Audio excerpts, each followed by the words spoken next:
this is a late night edition of Sam Kitchen.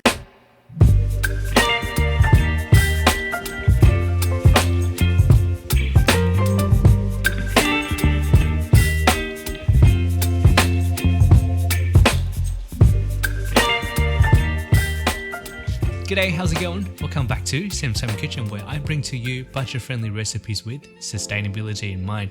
I had some time on my hand and I thought, why not take the time to bake a cake, utilizing a few ingredients I've been kind of put away. What's really cool about today's recipe is I got a whole bunch of passion fruit from my cousin. These are super flavorful, but as you can probably tell, this is a little bit underripe.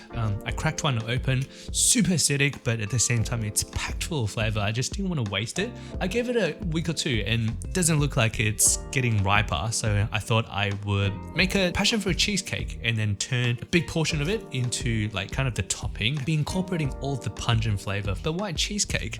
Be back. A couple months ago, I got 4 of these, each for less than $1, such a bargain, and I only used 2 blocks of cheese to make today's cheesecake, so I got another 2. If you have any suggestions what recipe I should be trying using cream cheese, leave a comment down below. I'd be really keen to get some different ideas. So that's kind of what inspired today's video, but what enabled me with all these ingredients is a bit of a bargain hunting. When I come across things that I know is gonna last and it's an absolute deal, like you never know when you're gonna need it, stuff like this cream cheese, pop it in the freezer. They are good for months and months and months. So that's kind of it, and let's get cooking. So with our cheesecake today, we've got the ingredients for the crust on the right, and then what we need for the cake body on the left. And of course, the start of the show today is the passion fruit I got from my cousin.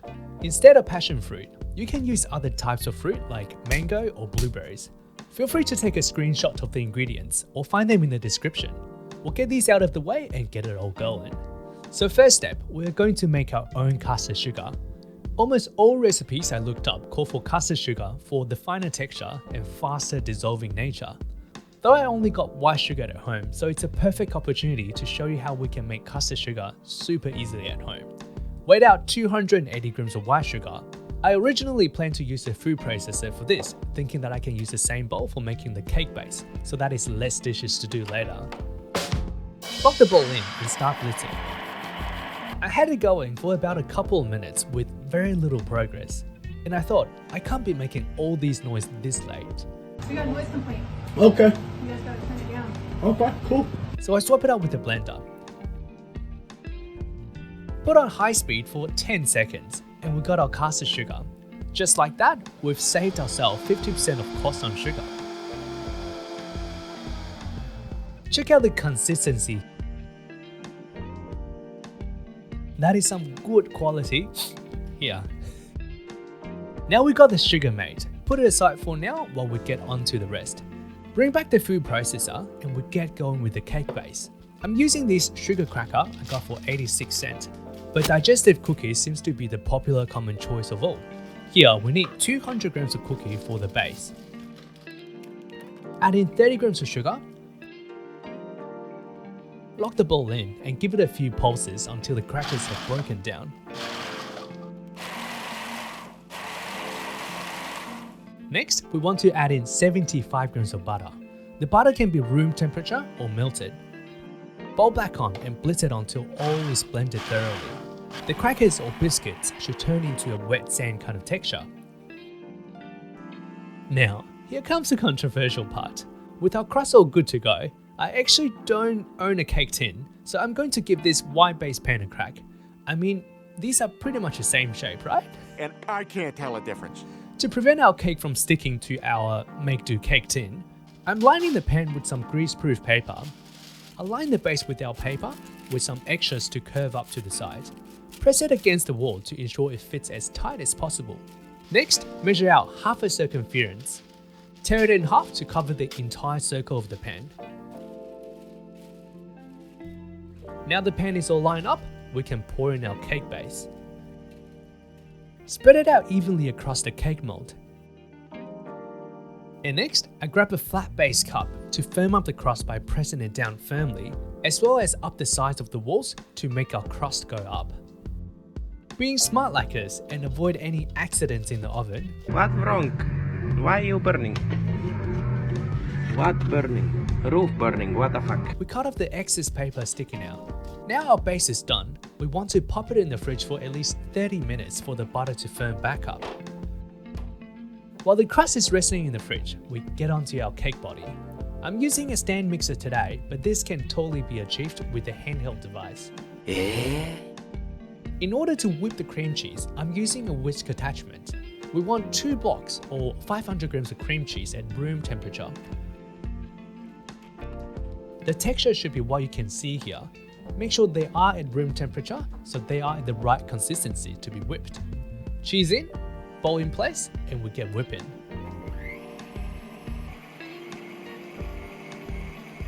Now we want to add in 150 grams of custard sugar we made earlier. I'm adding 1/2 in first. Reason we use custard sugar instead of normal sugar is just so that the cake won't come out crunchy. Unless that is what you're going for, then go ahead. It's a crunch to me. After whipping for a couple of minutes, give the bowl a quick scrape down the sides to get it all incorporated. Get it running again and add in the second half of the custard sugar. Scrape down the side again and mix until well combined. Next, sour cream. I've got about 120 grams of leftover sour cream in the fridge, so I'm using that to lighten the cake up to make it less dense. You can also use cream instead. After that, crack open 3 eggs into a separate bowl, just in case we need to fish out some eggshells that have run wild. Slowly adding our eggs into the whipping machine, 1 egg at a time.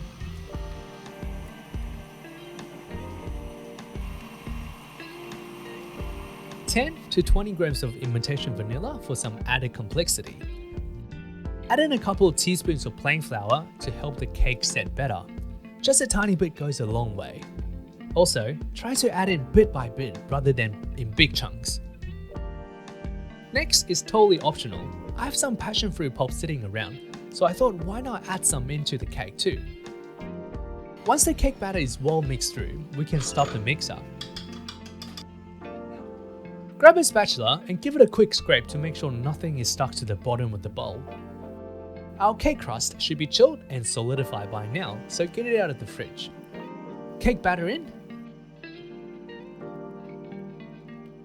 Give the bowl a good scrape so nothing is wasted.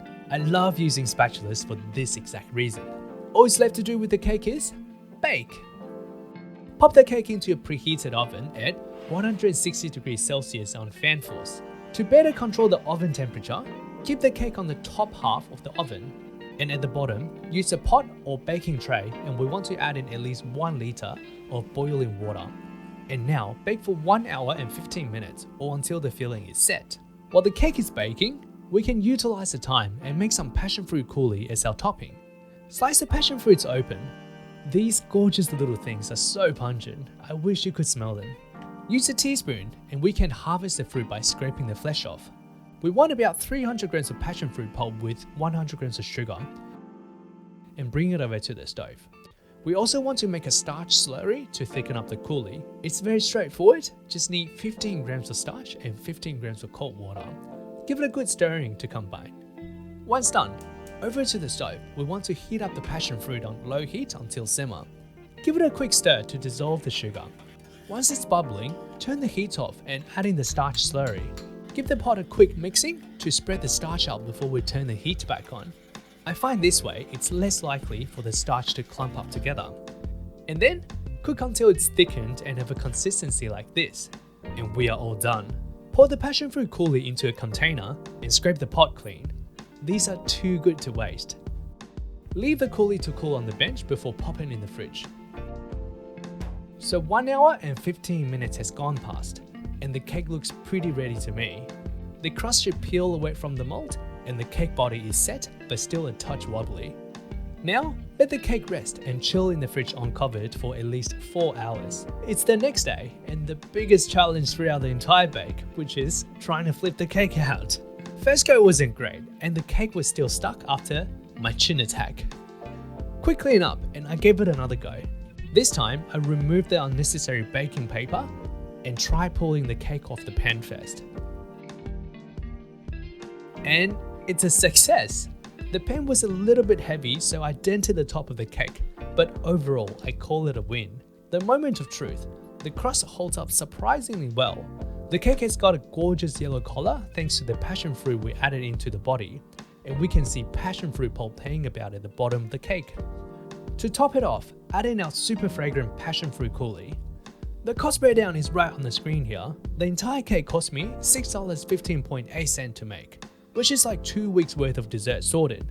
Do note that the ingredients with asterisks I got were either on special or for free, but still a pretty solid recipe after all. Alright, and there we have it. That is our passion fruit cheesecake. Cheesecake done right here. Going to dive in and just let you know how it tastes like. The passion fruit is so pungent, definitely on the acidic side, but works really well to balance out the cheese and the creaminess. Cheesecake body, I was a bit worried that it might crack considering how much I whipped it, but I think the slow and gentle baking method, including having the water in the oven, really helps the cake body to slowly cook up. But honestly, I'm super stoked with how it turns out, and the crust and everything just works so well. Super happy, and now I have a whole cheesecake that I need to finish up. Maybe I got lucky, but really throughout the whole making process, there's very little factor that will actually cause the cake to fail, so I would really encourage you to give this a try. And use any fruit that is in season or that you have abundant of. Thank you so much for watching, and I will see you in 2 weeks.